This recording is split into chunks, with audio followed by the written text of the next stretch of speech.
Hello everyone, I'm Ankit and you're watching StudyIQ IS English. In today's video, we'll try to understand why these political defections that are happening these days, for example, that of Shiv Sena or Trinamool Congress, in the eyes of law, are they legal or not? Now, the reason why we are covering this particular topic for our today's discussion is very simple. Because recently, the rebel MPs from the Trinamool Congress, they met with Speaker of Lok Sabha, Mr. Om Birla, and they highlighted that these rebel MPs consist of more than two-thirds of the total strength of Trinamool Congress in Lok Sabha. Therefore, they qualify for the exemption that are provided under Anti-Defection Law, and as a result, they should be allowed to continue as the member of Lok Sabha. Now, please remember that these rebel MPs of Trinamool Congress, they have joined another political party called as Nationalist Citizens Party of India, a party of Northeast. Now, against this actions taken by rebel MPs, the Trinamool Congress General Secretary, Mr. Abhishek Banerjee, who is also the nephew of their leader, Ms. Mamta Banerjee, he has also written a letter to the Lok Sabha Speaker. He stated in his letter that the party TMC is a single indivisible political party and it's no organization merger of TMC has happened with another party, and as a result, these rebel MPs, they should be disqualified because they have violated the anti-defection law. Now, naturally, before the speaker, Mr. Om Birla, gives his decision, he will hear out both of the sides of this argument. But this brings a larger question that we are here to discuss. Now, for this exemption, which are provided to two-thirds of at least legislators present in a house, does it mean that just the legislators have to merge with another party, or their parent party or the earlier party also has to merge with another party for this defection to become valid and not lead to their disqualification from the house? So this is what we are going to understand in our today's video. Now, the notes which I will be using for our today's session, I will upload them on the Telegram channel ATS Live after the Telegram works again on 22nd of June. So please do not forget to go to this Telegram channel, and you can also download the notes by going to the Telegram channel ATS Live. Right? So let us start by understanding from the very basics what is a political defection. Now, political defection is an act which is undertaken by legislators against the wishes of their parent political party. And to prevent this from happening, anti-defection law has been introduced in the constitution as a part of 10th schedule. Right? Please do let me know what was the constitutional amendment done in order to introduce 10th schedule in the Indian constitution. Now, coming back to the 10th schedule. 10th schedule basically regulates conducts of legislators both inside and outside the house. It states that if any elected legislators, an MP or an MLA for that matter, if they go against the wishes of the party, for example, if they give up their membership of the party based on which they have been elected to the house, or if they defy a rightful direction given by the party called as whip, then they are eligible to be disqualified as the member of that particular house. So this is what is anti-defection, and who makes this decision of disqualification? It is the presiding officer of the house. So that is why in the case of Lok Sabha, it was the speaker, right? Now, this is not a blanket disqualification that every political MP resigning or leaving their political party, it does not automatically leads to defection, because anti-defection law provides an exemption. This exemption is provided in the paragraph 4 of the 10th schedule. This paragraph 4, particularly section 4.1, it states that a member of the original political party, when they merge with another political party, and they can still continue to retain their MP status. And the second subclause, that is subclause 4.2, section 4.2 of the anti-defection law, it states that this merger can only happen if at least two-thirds of the members of that particular legislative party have agreed to such numbers. Right? Now, please understand, after a group of MP leave their original party and merge with another political party, it creates two types of people. People who have left, that is two-thirds, and the people who are yet in the original party. So both of these people, or these separate section of people, their MP status or MLA status is retained, right? Now please pay attention to the green highlighted words that I've written here. First is the original political party, and second word here is the legislative party. Let us understand these two words because these two words are critical for the scope of our today's discussion. Now, there are two words given in the anti-defection law which sometimes have been subscribed to multiple different interpretations. First is the word original political party. Now, what is an original political party for an MP? Now, suppose I am an MP, so I must have been elected from a political party symbol, right? That political party must have given me the ticket. That political party, in order to contest election, needs to be registered with the Election Commission of India, and they are also, or I'm also accountable for my activities to that particular political party. So this is the original political party. Now, what is a legislative party? Political party or original political party is a larger group. Legislative party is a subset of the original political party. A legislative party consists of all the MPs or MLAs in that particular house. So suppose TMC is the original political party, all their MPs in Lok Sabha is a legislative party, and all their MPs in Rajya Sabha is another legislative party. Understand? So these are the original meaning of the two terms, original political party and legislative party. And if you understand these two terms, this is where the entire game actually lies.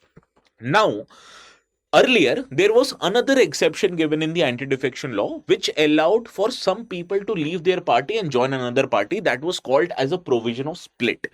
Originally, the paragraph 3 of the Anti-Defection Act, the 10th schedule, it stated that if 1/3 of the members, that is MPs of a particular political party, they split from their political party, this was also permissible. But since it was misused so often, therefore, from 91st Amendment Act onwards, this provision was deleted, and presently only one exception exists. That is merger of at least 2/3 of legislators from one party merging with another. So this is the only exception that is allowed in the anti-defection law. Now coming back to the interpretations of this particular exceptions given by both the rebel MPs as well as the TMC. Let us talk about the rebel MPs. Rebel MPs, they have approached the Lok Sabha speaker saying that the paragraph 4 actually is just one single test. This means that if 2/3 of MPs cross into another political party or merge with another political party, this is called as merger, and therefore they should be allowed to retain their MP or MLA status. On the other hand, in the letter given to the Lok Sabha speaker, the Trinamool Congress General Secretary, he has highlighted that the para 4 actually has two different tests. First test is that 2/3 of MPs should have merged with another party, and the second test, which is more important according to them, is that actual merger of the original party, that is in this case TMC, should have happened with NPCI, and then only this total merger qualifies for the exception of the anti-defection law. In addition to that, the letter also stated that the appointment of the party whip and the leader should be done solely by the original political party and not by the legislative party. And based on this argument, he has stated that they are not allowed to break away, and therefore they should attract the disqualification as per the anti-defection law. So this is what has been highlighted in the letter by the Trinamool party themselves. Now, what are the key issues that we are here to discuss? The key issue is the distinction between the words original political party and the legislative party. And this distinction has been in the legal circles for quite some time now. So we are here to discuss what actually is the merger exception.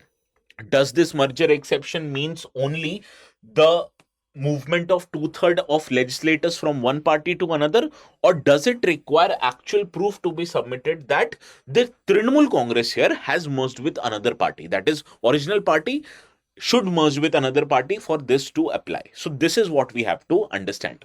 Now, to understand this, we need to refer to some of the judgments given by the higher courts in India, and in this regard, the 2023 judgment given by the Supreme Court's constitutional bench in the Shiv Sena split case, which was to decide whether Mr. Eknath Shinde or Uddhav Thackeray's faction was the original Shiv Sena. So this case has been referred to as Subhash Desai case, right? Now this case please understand, was not relating to political merger, rather it was relating to political identity. Both of these factions claimed that they are the original Shiv Sena. So in this regard, the Supreme Court's Constitution bench actually gave some judgment, and based on this judgment, the TMC is actually trying to get their MPs who have rebelled to disqualify. So what was this exemption? Let us understand this. Now in this judgment, the Supreme Court's Constitutional bench, it held that the legislative party cannot disconnect from the political party that has been created, and therefore this legislative party does not have the power to either appoint their party whip or appoint their leader. So here the matter is not the game of numbers, rather it is the matter of authority, and the authority to appoint both the party whip and the leader rests with the original party, not the legislative party. So in this letter, Abhishek Banerjee has also claimed that the legislators cannot declare a merger into existence just by the sheer force of number. Rather, they should take the permission of their original party, which they haven't, and therefore they should be disqualified. But on the other hand, the rebel MPs are relying on another judgment given by the Goa bench of the Bombay High Court. In this judgment, Girish Chodankar versus Speaker of Goa Legislative Assembly, this matter actually dealt with 10 Congress MLAs who had, or who actually comprised of the two-thirds of Congress legislative party. They defected to BJP back in 2019. Now, the speaker then in the Goa Legislative Assembly, they dismissed their disqualification petition, and they held that this merger of two-thirds of MLAs with BJP was actually qualifying for the exemption of the Anti-Defection Law. Now, in this regard, the Goa bench of the Bombay High Court, it actually stated that the two-thirds support with the legislative party was itself enough to be deemed as a merger, and therefore it qualified for the exemption provided by the political entity. And it stated that you do not require the proof that their original political party themselves has to get merger with another party, right? And in April this year, if you can recall, 7 of the 10 Aam Aadmi Party Rajya Sabha members, they also defected to BJP, and their matter was into consideration in the office of the chairman of Rajya Sabha. The Aam Aadmi Party contested this decision of the rebel MPs and stated that they should be disqualified. But in its decision, the chairman Rajya Sabha ruled in the favor of rebel MPs, saying that they actually qualified for this merger. So what did we understand from our today's discussion? We understand that the law says that the merger should happen in case of legislative parties. But there are some interpretations which has been used by the Trinamool Congress here in order to understand and contest the decision of the rebel MPs, saying that not just defection of two-thirds people is enough, even the merger of the parties should happen, not just the legislative party but the original party, right? So this was our today's discussion based on anti-defection law, and it is a very critical component of the UPSC polity syllabus, right? So what we do is that in UPSC polity syllabus, we cover all the aspects. So in that regard, what is the role of the speaker here in deciding of the matters relating to anti-defection, that we should also discuss.